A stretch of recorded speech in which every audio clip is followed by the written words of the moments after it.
So here's something that is really, really interesting because we pretty much never see stuff like this happen. But let's take a look. This is in Reuters. New French left-wing PAC's leader targets 50% of parliamentary seats. So let me explain what's going on here. 4 French left-wing parties united to form a coalition. Now, their system is different than ours. There is a parliamentary system, so you can do these sorts of, coalitions to get together so you can wield power together. This is really interesting how this came about. So let me read you some of this here. This is in Reuters. The de facto leader of a rare pact between France's left-wing parties said on Friday he was targeting a 50% share of seats in June's parliamentary elections as he seeks to derail recently re-elected President Emmanuel Macron's reform program. Hard left leader Jean-Luc Mélenchon also said in an interview with France 2 television that if the leftist front won a majority in the election, there would be leftist government of which he wanted to be prime minister. So, what this guy did, Jean-Luc Mélenchon is like the Bernie of France. He's, the left leader. He barely missed out after the first, he lost in the first round, but he barely lost. He almost surpassed Marine Le Pen in votes. He came up just shy. Now, after he lost, he did actually endorse Macron. And he's like, never Marine Le Pen. She's too extreme. We don't agree with her. Back Macron. But obviously, he had an ace up his sleeve here because he was plotting all along. Let's get Macron in there, and then let's unite the left. It was like the Communist Party and the Socialist Party, and then 2 other parties, and let's create a deal, unite the left, and then we are going to wield power and try to wrestle back control. So, look, he was plotting, and this might actually work. Earlier, the Socialists, the left's former flagship party, but reduced to a subsidiary role in last month's presidential ballot, confirmed a deal to join the broad coalition pact that the Greens and the Communists had already signed up to. Macron comfortably won a second presidential mandate, but he will need a majority in parliament if he is to push through policies including raising the retirement age to 65 from 62, opposed by both the left and the far right. So that's an instance of the left and the far right joining that they're based on that, and they're correct. Macron wants to change the retirement age to make people work longer. So he wants to raise it to 65 when it's currently 62. That's the sort of like enlightened centrism that pisses me off to no end, because really it's just doing the bidding of the businesses. And they want people to work more, and he's like, okay, let me try to facilitate that. Mélenchon finished a close third in the first round of the presidential election, and his La France Insoumise LFI party is now, for the first time, the left's dominant force. A Eurosceptic, he said the alliance partners were targeting at least 290 of the 577 seats in the new parliament. They had agreed that under a leftist government, France would not exit the European Union or the euro, but that executing its election program would take precedence over respecting EU treaties.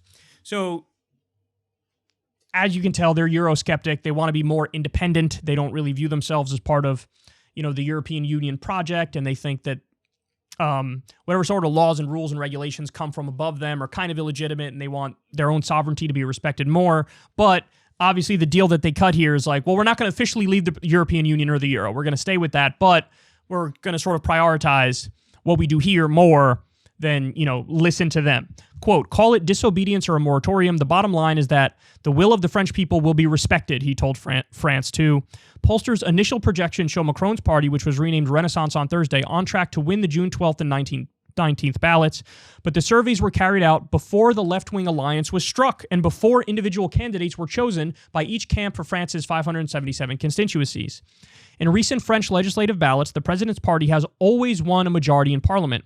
Should the outcome be different this time, Macron would have little choice but to name a prime minister from another party, ushering in what has traditionally been a tense period of cohabitation during which the presidential powers are severely curbed. That's what he's aiming for. That's what Mélenchon is aiming for. So, look, man, the thing that's really cool is that these are disparate factions of the left that have, in many instances, very strong disagreements on policy. And also, there's some disagreement about the nature of the deal and how it was crafted and who gets shafted and who doesn't. But this is the left uniting. Now, you guys know just as well as I do, because you're in the same space that I am, that seems so foreign, and that seems like something that would never happen here. Just look at the online left in the U.S.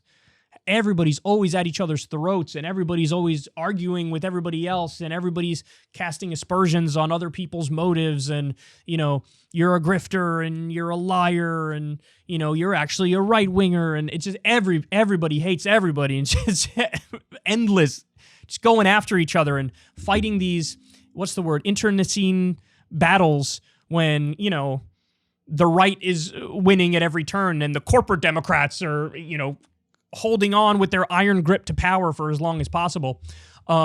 This should give people some semblance of hope that these things happen in waves, man. Like there's extended time periods with more fracturing and factionalization, but then every now and then the tides turn.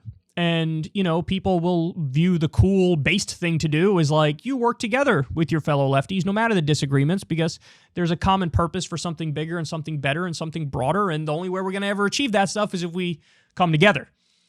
And so it does sort of give me hope. You know, I'm sure there are many people in this left faction who I would disagree with a lot on a lot of different things. But the fact that they're coming together and the idea is let's curb Macron and push him further left, and it might actually work. That's just really cool, man. That's just really cool. And just the one thing they cited of like, no, we're not going to raise the retirement age, dippy. It's like, based. If you guys can come together to prioritize stuff like that, well, then in the long run, the left would be very powerful, where you kind of stay focused on the things that matter and don't get sidetracked and, you know, end up arguing over BS that we really shouldn't be arguing over. So, left solidarity, man, is a beautiful thing. It really is. And I'd like to see a hell of a lot more of it. I'd like for people to treat their fellow lefties, you know, kindly and extending the olive branch of, like, assuming people have pure motives, generally speaking. It should be a high bar before people think like, you don't even mean what you say. You don't even have pure motives. You're just, you know, a liar or whatever. So let's get a little bit more of that here in the U.S. And then in the long run, maybe, even though we don't have a parliamentary type system, maybe we'll notch some more victories for the left, and maybe we'll actually get some positive change. But I'd be lying to you guys if I said this didn't give me some semblance of hope.